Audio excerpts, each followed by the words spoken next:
नमस्कार। पिछले अध्याय में हमने जाना था समाज के प्रकार, कौन कौन से समाज हैं, जिसके अंतर्गत हमने देखा था पहला समाज शिकार या संग्रहण करने वाला समाज, जिसके अंतर्गत व्यक्ति शिकार और फल फूल एकत्रित करके ही अपने भोजन की व्यवस्था करता था। उसके बाद में जब समाज में विकास हुआ, प्रगति हुई, तो वह दूसरी अवस्था उद्यानिकी या चारावाही अवस्था में पहुंचा। वह पशुओं को चराने लगा, पशुओं को पालने लगा, और उसके बाद में फिर जब विकास के क्रम में आगे बढ़ा तो वह खेती करने लगा।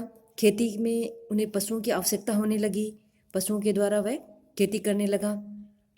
और उसके बाद में जब खेती में जब प्रोडक्शन होने लगा तो वह धीरे धीरे औद्योगिक समाज की ओर बढ़ा।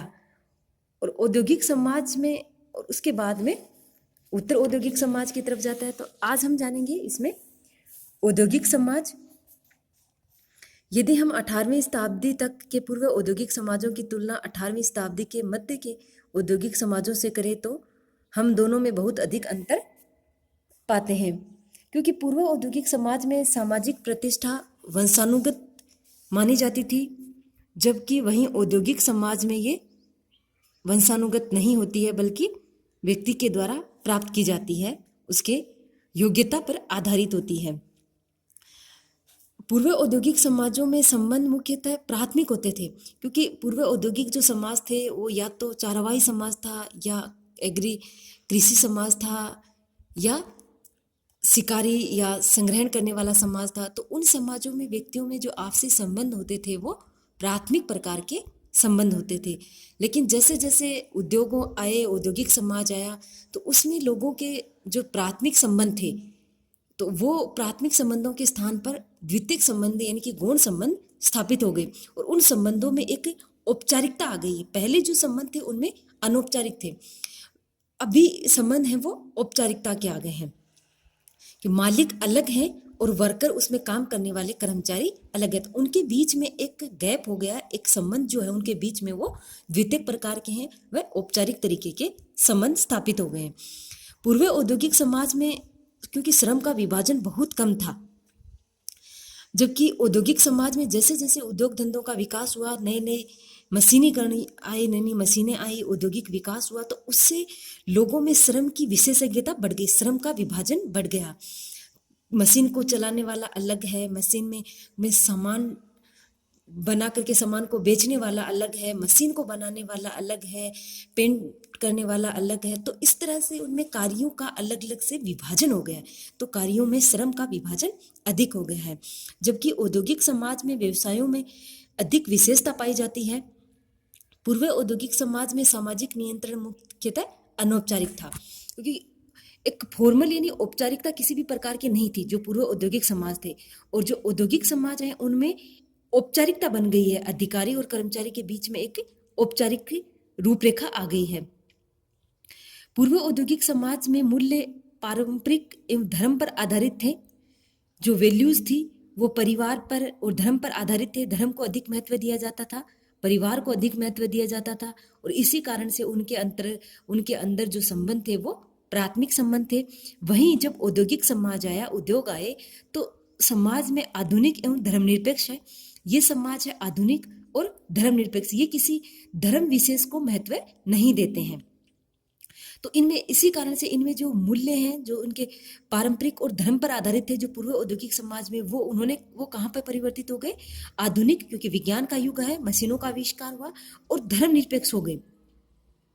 पूर्व औद्योगिक समाज की सजातीय संस्कृति औद्योगिक समाज में विसमजातीय हो गई है, क्योंकि जो पूर्व औद्योगिक समाज था, जो कृषि एग्रेरियन सोसाइटी, या फिर हम यूँ कहें कि जो चारावाही सोसाइटी है, या जो शिकार करने वाली सोसाइटी है, तो उन समाजों में जो जाति विशेषता थी, जो एक यानी कि एक ही जाति की समरूपता अधिक थी। लेकिन जब औद्योगिक इंडस्ट्री आई हैं, वो बड़े बड़े उद्योगों का विकास हुआ है, औद्योगिक युग आया है, तो उसमें किसी एक इंडस्ट्री में या उद्योग में काम करने वाले लोग एक समुदाय यानी एक धर्म विशेष के न होकर के अलग अलग समुदाय और अलग अलग धर्म विशेष के लोग वहाँ पर रोजगार के लिए आने लगे। तो एक जैसे लोग न होकर के उनमें क्या आ गई, विषम जातीयता आ गई। जबकि पहले वाले जो सोसाइटी थे वो सजातीय थी और ये इसलिए में विषम जातीयता उत्पन्न हो गई है। पूर्व औद्योगिक समाज में पुरातन तकनीक थी, जबकि औद्योगिक समाजों में तकनीक बहुत अधिक विकसित हो गई। जो पुराने सोसाइटी थी उनमें जो तकनीक थी, जो परंपरागत तकनीकी ही के द्वारा ही कार्य किया जाता था। जैसे कृषि थी तो उस वक्त कृषि के लिए बैलों का उपयोग किया जाता था कृषि का कार्य करने के लिए। लेकिन जैसे जैसे उद्योगों का विकास हुआ, इंडस्ट्री का विकास हुआ, मशीनी युग आया, मशीनें बनने लगी, तो धीरे धीरे जो कृषि में पशुओं का उपयोग होता था, बैलों का उपयोग होता था, उसके स्थान पर कृषि जो है वो मशीनों की सहायता से की जाने लगी है। तो जो तकनीक है वो नवीन तकनीकी का विकास हुआ है और वर्तमान में भी नई तकनीकी निरंतर बढ़ रही है। अंत में परिवर्तनों के बारे में विचार करें तो पूर्व औद्योगिक समाज में परिवर्तन जो बहुत धीमी गति से थे, जबकि औद्योगिक समाज में परिवर्तन तीव्र गति से होने लगे हैं। जो हम अभी वर्तमान में देख रहे हैं, 18वीं शताब्दी में औद्योगिक क्रांति पूरे विश्व में फैल गई। मशीनों और तकनीकियों का प्रयोग लोगों में के कार्यभार को घट गया और मशीनों और उनका प्रयोग अधिक होने लगा, जिससे लोगों को कम मेहनत में अधिक प्रोडक्शन होने लगा और उससे अधिक पैसे का निर्माण होने लगा। अर्थव्यवस्था में बदलाव आने लगा और अर्थव्यवस्था में बदलाव के साथ साथ इसकी जो संस्थाएं हैं उनमें भी परिवर्तन आने लगा। ये समाज बहुत बड़े और अत्यधिक शहरी हैं। इन समाजों में श्रम विभाजन बहुत अधिक जटिल है। औद्योगिक समाजों में अन्य कार्यों में विशेषज्ञता आ गई है।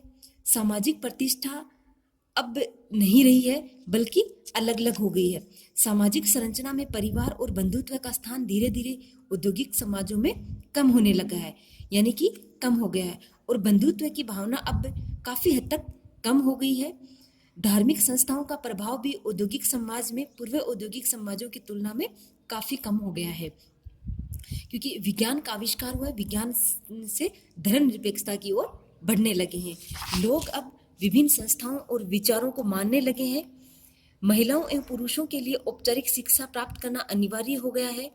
गरीबों और अमीरों की आय में बहुत अधिक विषमता आ गई है। औद्योगिक युग आने के बाद में गरीब और अधिक गरीब हो गए हैं और अमीर बहुत अधिक अमीर हो गए, यानी कि अमीरी और गरीबी के बीच की जो खाई है वो बहुत अधिक गहरी हो गई है और राज्य पर का प्रभाव क्षेत्र अब बढ़ गया है। राज्य की दखल अंदाजी बढ़ गई है। कार्ल मार्क्स ने कहा कि औद्योगिक तथा उत्तर औद्योगिक समाजों में पूंजीवाद को प्रोत्साहन मिलता है, पूंजीपतियों का वर्चस्व रहता है और गरीबों की सत्ताहीनता तथा उनका शोषण बढ़ जाता है। सर्वहारा वर्ग को कोई संतुष्टि नहीं मिलती है, परंतु वे अपनी स्थिति को सुधारने हेतु स्वयं को असहाय मानते हैं।